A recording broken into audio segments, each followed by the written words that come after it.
এই ছেলেকে? আরে বাবা, আমি তো তোমাকে ওর কথাই বলছিলাম। আরে ও তো একটা ভিক্ষুক, তুই একটা ভিক্ষুক ছেলেকে পছন্দ করলি কিভাবে? আরে বাবা, ও তো যেন তেন ভিক্ষুক না, ও হলো খানদানি ভিক্ষুক। আব্বা, আমরা খানদানি ভিক্ষুক। আমার দাদাই প্রথমে শুরু করছিল ভিক্ষা করা, তারপর আমার বাপে ধরছে, এখন আমি ধরছি। নেন, আইফোনটা রাখেন, আপনার জন্য নিয়ে আসছি। তুমি আইফোন কোথায় পেলে? এখন কি মানুষ আইফোন ভিক্ষা দেয় নাকি? গুলিস্তানের মোড়ে বইসা মাথার ঘাম পায়ে ফালায়া ভিক্ষা কইরা পরিশ্রম কইরা আপনার জন্য এই আইফোনটা কিনে নিয়ে আসছি। রাখেন, আপনি হইলেন আমার শ্বশুর, আমার একটা প্রেস্টিজ আছে না? না না, আমার আইফোন লাগবো না। মা চল তো, একটা ভিক্ষুক ছেলের সাথে আমি তোর বিয়ে দিব না। না না বাবা, আমি ওকে অনেক ভালোবাসি, আমি ওকে ছাড়া কাউকে বিয়ে করবো না। মা, ও একটা ভিক্ষুক, একটা ভিক্ষুকের সাথে আমি তোর বিয়ে দিতে পারি না। সমাজে আমাদের একটা নাম ডাক আছে না? আরে আব্বা বসেন না, আপনার মেয়ের জন্য কেমন ছেলে খুঁজতেছেন আমার বলেন। ছেলেকে প্রতিষ্ঠিত হতে হবে, এই ঢাকা শহরে অন্তত একটা ফ্ল্যাট থাকতে হবে, মাসে অন্তত লাখ টাকা কামাই থাকতে হবে।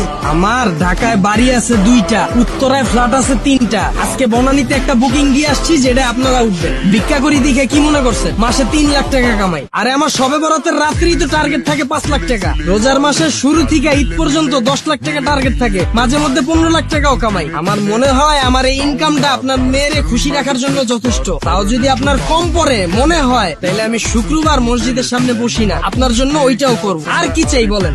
ভিক্ষা করে এত টাকা ইনকাম? আব্বা, এটা আপনি কোনো কথা বললেন? আপনি তো দেখি কোনো খবরই রাখেন না। ভিক্ষার উপর এখন বর্তমানে কোনো ব্যবসা আছে? এটা তো ইনভেস্ট ছাড়া ব্যবসা। এই যে একটা নতুন সেন্ডু গেঞ্জি কিনা বালুর ভিতর 2টা ঘষা দিছি, একটু ছিঁড়া লইছি, আর 120 টাকা দিয়ে একটা বাড়ি কিনছি, বইলেই ব্যবসা। বর্তমানে ব্যবসা করতে গেলে 20 লাখ টাকার নিচে কোনো ব্যবসা করা যায়? তার উপর আছে 1000 রকমের রিস্ক। আর আমার এই ব্যবসায় তো কোনো লস নাই, বইলেই লাভ। বর্তমানের ব্যবসায় 20 লাখ টাকা চালান তো লাগবে, এর উপরে আবার ব্যাংকের লোন। আর বড় ঝামেলা তো বাকি। ব্যবসায় বাকি দিতে দিতে সবার জীবন শেষ। আর আমার এনে আছে না কোনো বাকি, না আছে কোনো মাল নষ্ট হওয়ার চিন্তা, খালি বইলে ব্যবসা। সবই ঠিক আছে, কিন্তু বাবা কারো কাছে তো আমি বলতে পারবো না, কাউকে তুমি পরিচয় দিতে পারবো না যে আমার মেয়ের জামাই একটা ভিক্ষুক। আব্বা, আমি কি সবসময় এই অবস্থায় থাকি? এটা তো আমার কাজ, এই জন্য এই অবস্থায় থাকি। আমি তো ব্র্যান্ড ছাড়া নর্মাল সময় কোনো কাপড়ই পরি না। আর আপনারে মানুষ যদি জিজ্ঞাসা করে আপনার মেয়ের জামাই কি করে, ব্যবসা করি। কে দেখতে যাইতেছে আমি কি ব্যবসা করি? আর সবচেয়ে বড় বিষয় হলো আমরা দুজন দুজনকে ভালোবাসি। আর এর উপর সবচেয়ে বড় বিষয় হলো আমার আছে কারি কারি টাকা। বর্তমানের বাবা মারা মেয়ের জন্য যখন ছেলে খুঁজে কি চায়? ছেলেটা ভালো হবে। আমার না আছে কোনো সিগারেটের নেশা, না আছে মদের নেশা, আমার আছে শুধু কারি কারি টাকা।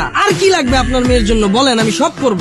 বাবা, তোমার যেহেতু এত টাকা আছে, তাহলে তুমি ভিক্ষা করো কেন? বাড়ি ভাড়া উঠিয়ে তো তুমি তোমার সংসার চালাতে পারো। আপনারা তো আগেই কইলাম আমরা খানদানি ভিক্ষুক। ভিক্ষা করাটা তো আমাকে পেশা না, এটা তো নেশা। ভিক্ষা না করলে আমার শরীর চুলকায়, রাত্রে বেলা ঘুম আসে না, অসুস্থ হয়ে পড়ি। বাবা, আমি ওকে অনেক ভালোবাসি, ওকে ছাড়া আমি কাউকে বিয়েই করবো না। প্লিজ তুমি রাজি হয়ে যাও না, প্লিজ বাবা, আমার দিকে তাকায় রাজি হও।